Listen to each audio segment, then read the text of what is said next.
प्रसाद जी आपको संबोधित करेंगे। मेरा विनम्र निवेदन है माननीय रविशंकर प्रसाद जी से कि आपको संबोधित करें।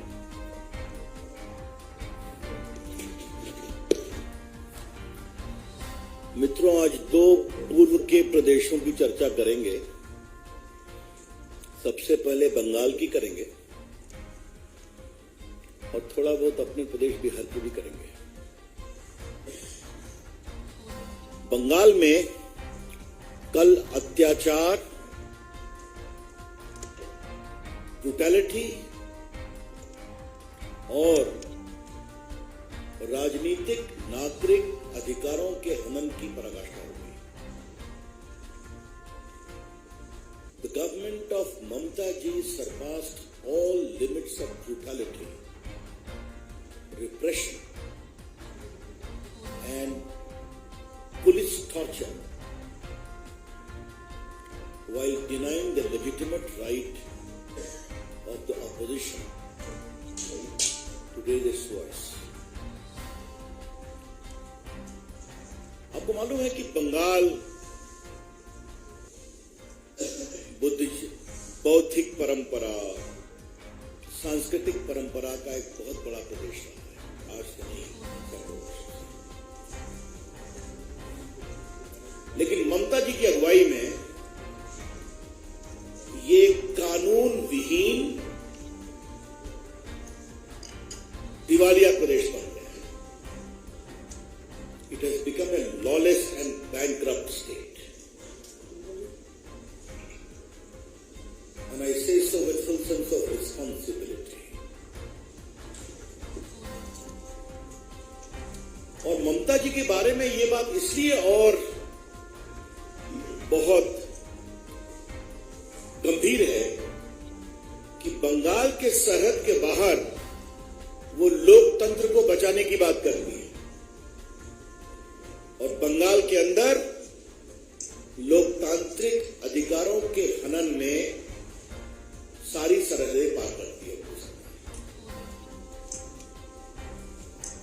ममता जी, आपसे हमारा एक बहुत ही सीधा विनम्र सवाल है। अगर आपका प्रदेश भ्रष्टाचार की पराकाष्ठा पार कर रहा है, 60-70 करोड़ रुपए आपके पूर्व मंत्री, वरिष्ठ नेताओं के परिचितों के फ्लैट से निकल रहे हैं, वो गिरफ्तार हो रहे हैं, कोई जवाब नहीं मिलता। रोज ईडी की कार्रवाई पहले भी हो रही है, बाद में हो रही है और कोर्ट से आपके लोगों को रिलीफ नहीं मिलता क्योंकि सबूत काफी है। और आपने मां माटी मानुष की बात की थी, गुड गवर्नेंस की, और अगर उसका स्वरूप ये है तो उसके खिलाफ प्रोटेस्ट क्यों नहीं होना चाहिए? और प्रोटेस्ट करने आएंगे तो आप पिटाई कराएंगे, आप रास्ते बंद करा देंगे। हमारी महिला नेत्रियों को जिस तरह से कल पुलिस ने पीटा है वो सबके सामने है। हमारे विपक्ष नेता को अंदर घुसने नहीं दिया गया, हमारे एमपीज को, हमारे राष्ट्रीय उपाध्यक्ष दिलीप बाबू को, पूर्व अध्यक्ष राहुल सिन्हा को, एमपी लॉकेट चटर्जी को, उनके साथ क्या किया गया है सब टीवी पर आया है। मुझे उसको रिपीट करने की जरूरत नहीं। आदरणीय ममता जी, मैं आपको आज एक विनम्रता से बात बताना चाहता हूं। बात थोड़ी कड़वी है लेकिन आपको बताना जरूरी है। जो भी नेता और उनकी पार्टी इस तरह से पुलिस अत्याचार करते हैं, नागरिक अधिकारों को रोकते हैं, विपक्षियों को जेल में डालते हैं, तो जनता उनका हिसाब करती है। और आपकी पूर्व पार्टी की नेत्री इंदिरा गांधी का इमरजेंसी के बाद क्या हाल हुआ आप जानती हैं, आपने वो दिन देखा है। और ममता जी, मुझे तो आपसे एक और बात कहनी है। आपने तो सीपीएम की सरकार में उसको खुद भोगा है ना। उनकी सरकार ने आपके ऊपर लाठी चलाई थी। आज भी आप अपने 7 अमर शहीद कार्यकर्ताओं की याद में कार्यक्रम करती है ना।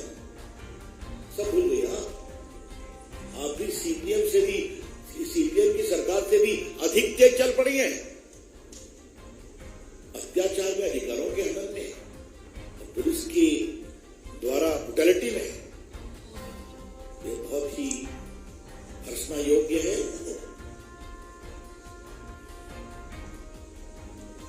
ममता जी, ये आपका नेचुरल स्वभाव मुझे दिखाई नहीं पड़ रहा। आप 3 बार की मुख्यमंत्री हैं। हम भी मानते हैं कि आप जमीन से उठी नेता हैं। आजकल आपको क्या हो गया है Mamata ji? All your reactions in the state of West Bengal is totally contrary to your own political evolution and also suffering. जो व्यक्ति खुद लेफ्ट के अत्याचार से लड़ा हो, सफर किया हो, आज वो उससे अधिक अत्याचार भाजपा के ऊपर कर रहे हैं। क्या मतलब है इसका? ये हम जानना चाहते हैं। तो कुछ कहानी अंदर की है। क्या टीएमसी की पार्टी के अंदर की समस्या है? क्या उत्तराधिकार की लड़ाई चल रही है? या टीएमसी के गुटों के अंदर काफी कशमकश चल रही है? क्या मैं किसी का नाम नहीं लूंगा, मेरे संकेत स्पष्ट में क्या कह रहा है। तो क्या उसके कारण समस्या हो रही है? तो उसको डाइवर्ट करने के लिए विपक्ष के ऊपर इतना बड़ा पुलिसिया अत्याचार किया है। मैं बहुत विनम्रता से कहना चाहता हूं ममता जी को कि आपकी पार्टी और आपकी सरकार जितना भाजपा के नेताओं, भाजपा के काडर पर अत्याचार करेगी, भाजपा उतनी आगे बढ़ेगी।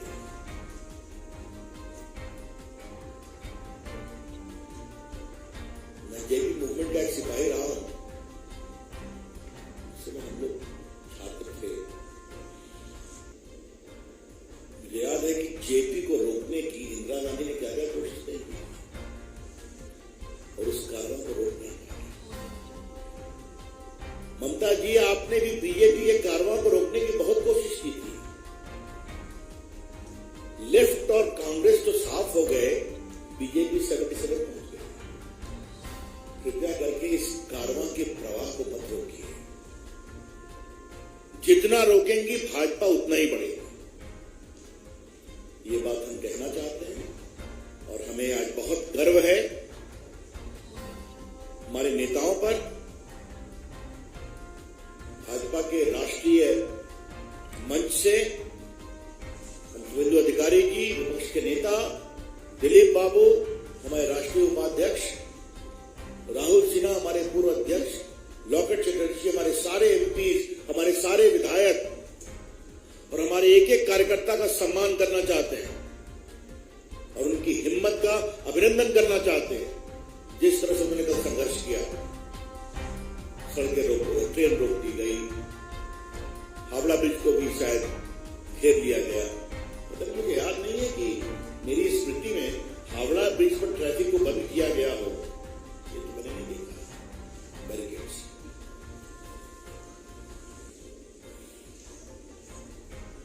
तृणमूल का मतलब होता है जो मूल से जुड़ा हुआ पेड़, रूटेड। ममता जी, तृणमूल का नाम बदल दीजिए। अब रूट से काफी कटिंग हो रही है। जो व्यक्ति रूट से जुड़ा होता है इस तरह से अत्याचार नहीं करता। मित्रों, हमारे लगभग 1000 कार्यकर्ता घायल हैं।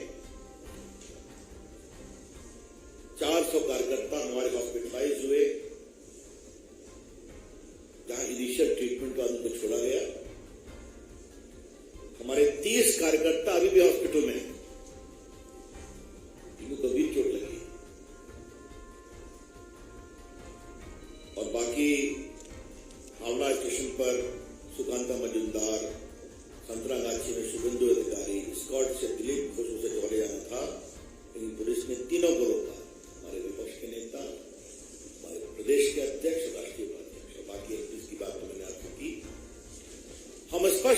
चाहते हैं कि भाजपा की आवाज नहीं रुकेगी तृणमूल के भ्रष्टाचार के खिलाफ, और ये हमारा संघर्ष जारी रहेगा।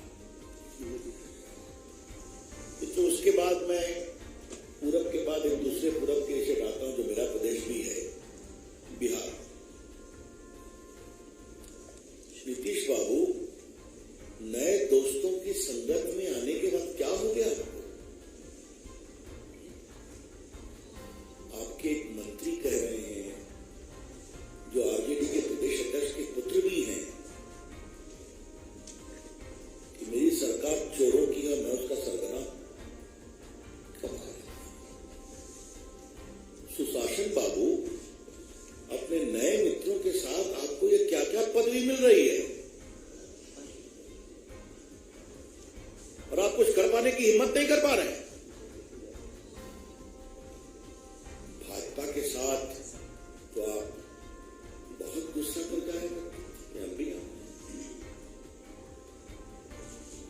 गुस्सा कभी इस तरह से करते थे, कोई बात अच्छी नहीं लगी तो दिल्ली के बड़े कार्यक्रम में भी नहीं आते थे, राष्ट्रपति जी के शपथग्रहण में भी नहीं आया, कहा गया कुछ और है मामला, हमने मान लिया। कई महत्वपूर्ण बैठकों में नहीं आते थे तो खबर मिलती थी कि नीतीश बाबू नाराज है। यहां क्या हो गया? आपको बोला जा रहा है ये आपके ऊपर हमला है ना। और बेगूसराय में क्या हो रहा है? दिन में गोली चलती है, एक व्यक्ति मरते हैं, घायल होते हैं, पटना में डीएसपी थाने में पिट जाते हैं, आपके पार्टी के एक नेता चले जा रहे हैं। हमने बार बार कहा था आरजेडी की सरकार आएगी तो खौफ का राज आएगा, ओवरपावरिंग फियर, कुशासन आएगा, क्योंकि पूरे आरजेडी की बुनियाद खड़ी है ऐसे तत्वों के प्रश्रय पर। The whole foundation of RJD is based upon these elements of mafia, of corrupt people and criminals. अभी तक एक विकेट तो गिरा है लॉ मिनिस्टर का, बाकी विकेट भी गिरे, हालांकि लॉ मिनिस्टर अभी तक गायब नहीं है, गिरफ्तार हुए क्या? वाह, क्या बात। जिनको वारंट है, हाईकोर्ट ने कहा सरेंडर करिए, जिनको कोर्ट ने कहा सरेंडर करिए, नीतीश जी, आज मैं बिहार का सवाल भाजपा के राष्ट्रीय मंच से इसलिए उठा रहा हूं, कृपया करके दिल्ली में सुशासन बाबू का स्वागत करना बंद करिए। हालांकि आप दिल्ली में लोगों से मिल करके गए और वामपंथ और राहुल जी के बीच तकरार शुरू हो गई। हैदराबाद से ये स्वर आ रहा है कि no, we are not second to Congress party.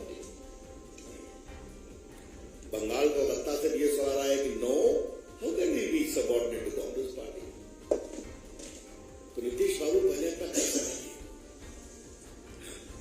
कृपया करके बिहार को संभालने की कोशिश करिए, और जो लक्षण लग रहे हैं आपकी सरकार कितने दिन चलेगी यही पता नहीं। हम बहुत भर्त्सना करते हैं और बिहार के लोगों को आश्वस्त करना चाहते हैं कि भाजपा उनके साथ मजबूती से खड़ी है। अभी स्वयं भाजपा के वरिष्ठ लोगों ने पूरे प्रदेश का दौरा किया, 4 जिलों में मैं भी गया था, 3 जिलों में, बांका, नगोचिया, भागलपुर। और जो हवा बह रही है, जनता में गुस्सा है, और हम वहां पर प्रामाणिक सुशासन देंगे, इतना हम कहना चाहते हैं। Thank you friends, I am open two questions if any.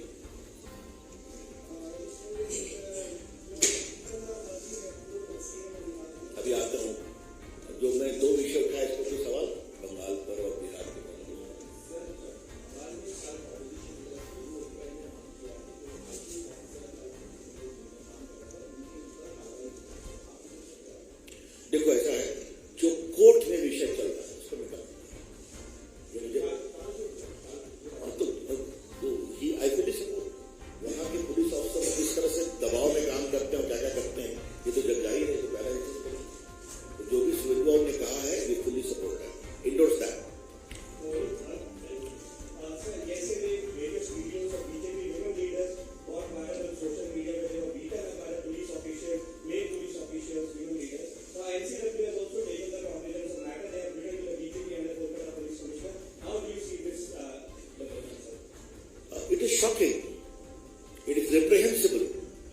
condemnable.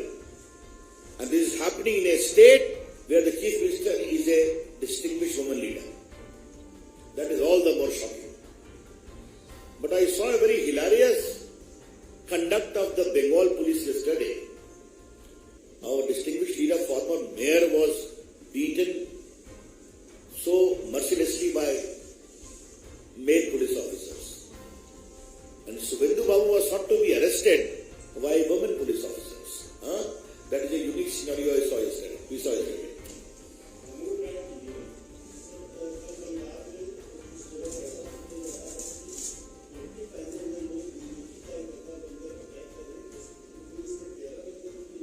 अब देखिए, देखना पड़ेगा, हमारी पार्टी की ओर से वहां जवाब दिया गया है कि उन्होंने ऐसा किया नहीं है। और आप देखते थे जिस तरीके से वहां घेराबंदी थी, क्या संभव था कि घेरा लेकर के लोग अटैक करेंगे?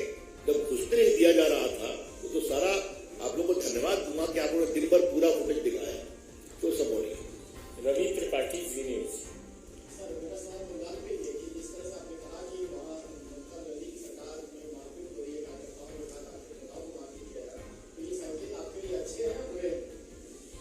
ऐसा है, संकेत अच्छे बुरे का सवाल नहीं है।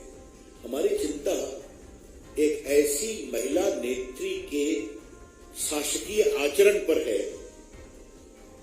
जो दिल्ली में आकर के और देश में आके लोकतंत्र बचाने की बात करती है और अपने प्रदेश में लोकतंत्र के हनन के लिए अपनी सरकार की मशीनरी का दुरुपयोग करती है। विकास चंद्रा, ये हिपोक्रेसी है, डबल स्टैंडर्ड। विकास चंद्रा, न्यूज नेशन। सर, मेरा सवाल यह है कि चुनाव के बाद से बंगाल में हिंसा देखने को मिल रही है और बड़े पैमाने पर वहां हिंसा हो रही है, लोगों का पलायन हो रहा है, कल की हिंसा सामने है।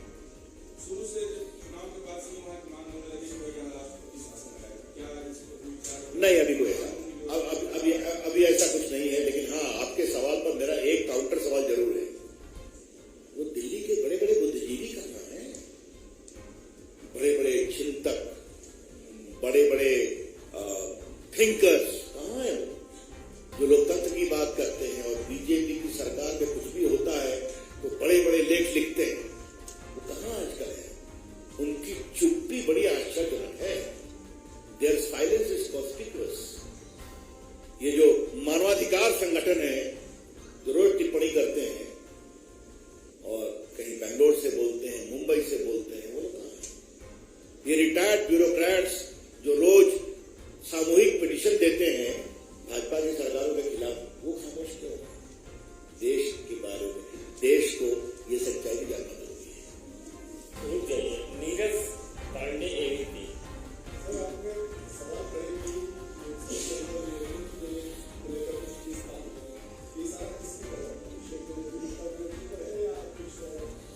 हर रिकॉर्ड आदि खोला जाएगा, वेट करिए। क्या सच्चाई नहीं है क्या वहां जो हो रहा है? क्या ये हम राजनीतिक घटनाओं के आलोक में एक निष्कर्ष नहीं सोच सकते कि ममता जी की पकड़ अपनी पार्टी में कमजोर हो रही है, जिस तरह उनके नेता बोलते हैं? सुरेशना घोषाल।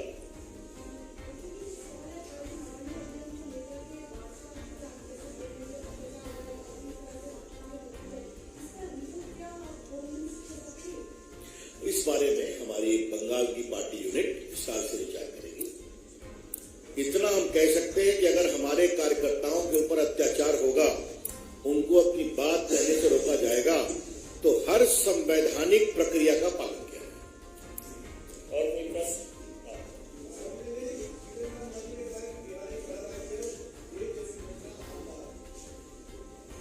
अब इस पर मैं क्या जवाब? एक पूर्व मुख्यमंत्री है, वरिष्ठ नेता है और दलित समाज से आते हैं। अगर उनका ये कहना है तो बुरा है। मेरा सर शर्म से झुक गया अगर उन्होंने कहा। मनीष, जी न्यूज।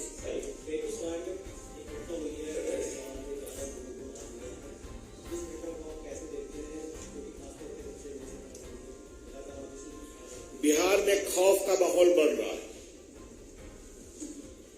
बिहार के व्यापारी, बिहार के शिक्षक, बिहार में इन्वेस्टर सब दुखित हैं कि हम जाएं तो जाएं कहाँ। मैं चाहूंगा पत्रकार मित्रों से कृपा करके आपको थोड़ा होमवर्क करिए और बताइए कि इनकी सरकार के आने के बाद से बिहार में पूंजी निवेशक गंभीरता से काम कर रहे हैं कि अपनी चीजें समेटने में लगे हैं। मेरी तो खबर ये है कि चीजें समेट दी जा रही है, वो बड़े बड़े कारोबार से ही चल रहे हैं। और ये तो होना ही था, ये कोई नई बात नहीं, होना ही था। अभिषेक सीनियर सर, मेरा ये सवाल है कि कार्यकर्ता तो सुरक्षित बंगाल में नहीं है, लेकिन आपके विधायक जो सांसद है वो भी सुरक्षित नहीं है, वो भी अपनी सुरक्षा को लेकर परेशान रहते हैं। उनके ऊपर कई बार हमला हो चुका है और कई सांसद और विधायक पार्टी छोड़ के ऐसा है, हमें मालूम है कि हमारी पार्टी वहां लड़ रही है, हमारे पार्टी के नेता लड़ रहे हैं। अब कोई दबाव में गया तो उसको मुझे कुछ नहीं, लेकिन हमें अपने कार्यकर्ताओं को बहुत गर्व है, बहुत हिम्मत और बहुत साहस के साथ लड़ रहे हैं। पत्रकार मित्रों को मेरा नमस्कार। यहाँ प्रेस कॉन्फ्रेंस में उपस्थित हरीश खुराना जी, रघुवंशी जी और यासिर जी, सभी उपस्थित हमारे पत्रकार साथियों, दिल्ली में आम आदमी पार्टी सरकार लगातार भ्रष्टाचार, करप्शन के मुद्दे पर जवाब देने से वो लगातार बचते रहे। कोई जवाब उनको देते हुए बन नहीं रहा है और इसलिए वो मुद्दों को डाइवर्ट करते हैं। जिस तरह से दिल्ली की डीटीसी के द्वारा 1000 लो फ्लोर बसों के टेंडर में की गई अनियमितताएं, धांधली, करप्शन जनता के सामने आया है, तब से इस मुद्दे पर वो बोल नहीं रहे। और जिस तरह से माननीय उपराज्यपाल जी ने जो बातें पब्लिक डोमेन में लाए हैं, उससे ये बात स्पष्ट हो गई है कि जो आम आदमी पार्टी है, झूठ बोल रहे हैं आप प्रवक्ता कि वो तो टेंडर ही नहीं हुआ था। वो टेंडर हुआ था, हमने कैंसिल कर दिया था या वर्क ऑर्डर ही नहीं किया। आज मैं आपको बताना चाहता हूं कि किस तरह से 1000 लो फ्लोर बसों को खरीद की टेंडर हुआ और उस टेंडर की प्रक्रिया में सीबीसी की गाइडलाइन को उल्लंघन किया गया, जनरल फाइनेंस रूल को उल्लंघन किया गया, प्रिक्योरमेंट ऑफ गुड्स के मैनुअल्स का उल्लंघन किया गया और टेंडर अपनी चहेती कंपनी को दिया जाए, इसके लिए पहले से ही गोटियां बिठाई गई। आम आदमी पार्टी ने टेंडर अपनी जान पहचान वाली अपनी चहेती कंपनी को टेंडर मिले, इसके लिए पहले से ही गोटियां बिठा दी। और वो गोटियां क्या थी? 7 नवंबर 2019 को वो टेंडर डीटीसी बोर्ड में जाना था। अगर डीटीसी बोर्ड में कोई अधिकारी वहां का चेयरमैन होता तो वो ऑब्जेक्शन कर सकता था। इसलिए उन्होंने नियम के खिलाफ जाकर परिवहन मंत्री कैलाश गहलोत को एक दिन पहले 6 नवंबर को डीटीसी बोर्ड का चेयरमैन बना दिया, क्योंकि 7 नवंबर को वो टेंडर जो किया था, उस टेंडर का पूरा प्रोसेस जो बोर्ड में अप्रूवल के लिए जाता है, उसमें जाना था, अप्रूव करना था उन्हें। तो पहले से ही उन्होंने तैयारी की कि कैलाश गहलोत, जो अरविंद केजरीवाल सरकार के परिवहन मंत्री भी, उनके इशारे पर, अरविंद केजरीवाल के एक इशारे पर अक्षरशः काम करते हैं। इसलिए उन्होंने कैलाश गहलोत को डीटीसी का चेयरमैन बना दिया, नियमों की धज्जियां उड़ाते हुए। तो ये मंशा उनकी पहले से थी कि बड़ा घोटाला करना है। इसलिए उन्होंने जब 1000 बसों की खरीद का टेंडर आमंत्रित किया गया, तो उसमें देश की एक जानी मानी प्रतिष्ठित कंपनी, जिसने कम रेट पर ये टेंडर बिड किया, लेकिन उस कंपनी को नहीं निगोशिएशन के लिए आमंत्रित करके उन्होंने एक जेबीएम कंपनी जो अरविंद केजरीवाल की चहेती है, जिसको पहले से डील हो गई थी, उनको आमंत्रित किया। उनके साथ निगोशिएशन करके उन्होंने जहां एक और दिल्ली और देश की टैक्स पेयर के पैसे को उड़ाते हुए उनको उनके पैसे का मजाक बनाते हुए ज्यादा पैसे में वो टेंडर अप्रूव किया और कॉन्ट्रैक्ट को अवार्ड भी कर दिया। जैसे ही ये बात भारतीय जनता पार्टी और विपक्ष के नाते विपक्ष की ने उठाई, विधानसभा में उठाई, तो उन्होंने आनंद फानन में इस टेंडर को कैंसिल नहीं किया है।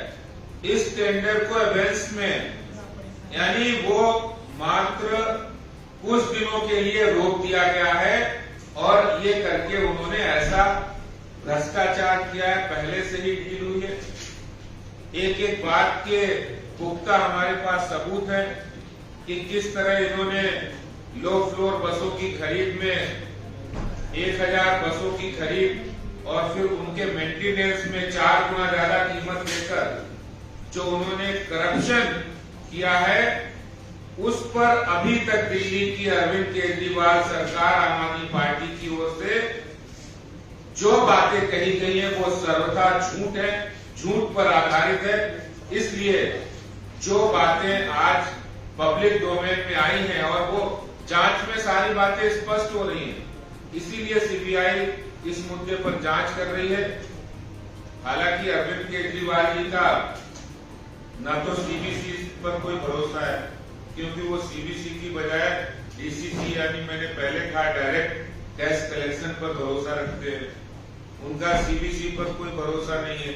उनका संविधान, कानून, नियम, टेंडर प्रक्रिया, उसमें कोई भरोसा नहीं, क्योंकि केजरीवाल कहते हैं जो हम कह रहे हैं वही सही है। और ये आज एक बड़ा भ्रष्टाचार आम आदमी पार्टी का सामने आया है। उम्मीद नहीं है कि अरविंद केजरीवाल इस बात को सुनकर कैलाश गहलोत के खिलाफ कोई कार्रवाई करे, लेकिन अरविंद केजरीवाल बेईमानी और भ्रष्टाचार में डूबी सरकार हो चुकी है। इस भ्रष्टाचार पर कैलाश गहलोत को बर्खास्त होना चाहिए, उनकी सरकार में नहीं रहने का आग्रह उन्हें, ये मांग भारतीय जनता पार्टी करती है। धन्यवाद। सवाल है आदित्य, अगर एक सवाल था कि अगर ये मेंटेनेंस का ठेका इन्होंने किसी को नहीं दिया था, तो अभी तक दिल्ली की बसों का मेंटेनेंस कर कौन रहा था? इसके अलावा उनका कहना है कि जो टाटा और लेजेंड कंपनियां अशोका लेलैंड, वो कंपनियां डायरेक्ट वो मेंटेनेंस का काम देख रही, तो क्या ये संभव है? देखिए, पहली बात तो ये कि हम 1000 लो फ्लोर बसों की खरीद की बात की। जब कोई नई बस खरीदी जाती है, कोई भी नया व्हीकल आता है, उसमें 3 साल की वारंटी इनबिल्ट होती है। पहला उन्होंने एक अपराध ये किया कि 10 साल का मेंटेनेंस उनको दिया, जिसमें 3 साल की मेंटेनेंस पहले से ही था। तो वो 3 साल का मेंटेनेंस का उन्होंने पैसा भी कम नहीं किया, पूरे 10 साल का मेंटेनेंस कर दिया, जो कि बस की कीमत के 4 गुना अधिक था, यानी हजारों करोड़ रुपए उसमें बनते। तो ये किया। दूसरी बात है कि जो पुरानी बसें चल रही थी, जिनकी एज जो ओवर एज हो चुकी थी और जो लिमिट क्रॉस कर चुकी थी, इन्होंने नियमों से अलग जाकर उन ओवर एज हुई बसों के लिए भी एक नया टेंडर किया था 500 करोड़ का, जो कि शायद बिल्कुल जरूरी नहीं था, उसकी बजाय नई बसें खरीदी थी। लेकिन अरविंद केजरीवाल करप्शन करने के नए नए तरीके ढूंढते हैं, इसलिए उन्होंने ये इस काम में महारत भी हासिल कर रखी है, इसलिए टेंडर किया था, जो कि गलत तरीके से किया। आदेश जी, आम आदमी पार्टी ने कैंपेन शुरू किया है पूरे के पहाड़ के पास जाकर के। वो कह रहे हैं कि अगर आप नहीं समझे तो बीजेपी आपके घर के आसपास ऐसा कूड़े का पहाड़ बना देगी, और यूनाइटेड साइड गाजीपुर में आज गए। अब एक कैंपेन भी शुरू हो गया है और भी मारक क्षमता के साथ कैंपेन भी शुरू हो गया। ऐसे में आपकी तैयारी किया है और इसको कैसे?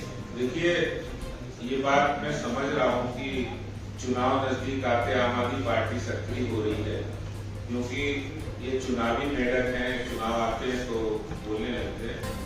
लेकिन हकीकत ये है कि हम पूरी सफाई स्वच्छता के लिए है, और ये भ्रष्टाचार जो आम आदमी पार्टी के भ्रष्टाचार का कूड़ा है, वो भारतीय जनता पार्टी ने कमर कस ली है कि आम आदमी पार्टी सरकार के भ्रष्टाचार का कूड़ा हम साफ करेंगे।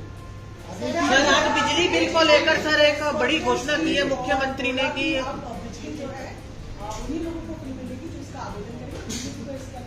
मोबाइल नंबर भी जारी करा सर। देखिए, ये अरविंद केजरीवाल जी ने जो ये घोषणा की है, पहली बात तो वो यू टर्न करने में माहिर है। आज उन्होंने अपनी की हुई घोषणा का यू टर्न ले लिया है। इससे साबित हो रहा है कि वो घोषणाएं तो करते हैं, लेकिन यू टर्न लेते हैं कब ले लिया, उसमें महारत हासिल है। दूसरा है, जब यही बात को प्रधानमंत्री जी देश के अंदर रेवड़ी कल्चर के से जोड़ते हैं, ये रेवड़ी संस्कृति है जो किसी का भला नहीं कर सकती है, जिससे मात्र आम आदमी पार्टी जैसे राजनीतिक दल कुछ फायदा जरूर उठा लेते हैं, लेकिन इससे जनता का भला नहीं होता है। आज अरविंद केजरीवाल के खजाने खाली हो गए हैं। उन्होंने दिल्ली के खजाने को शराब माफिया और अपने प्रचार में लुटा दिया है, और दिल्ली की जनता को देने वाली सब्सिडी को आज वो वापस ले रहे हैं।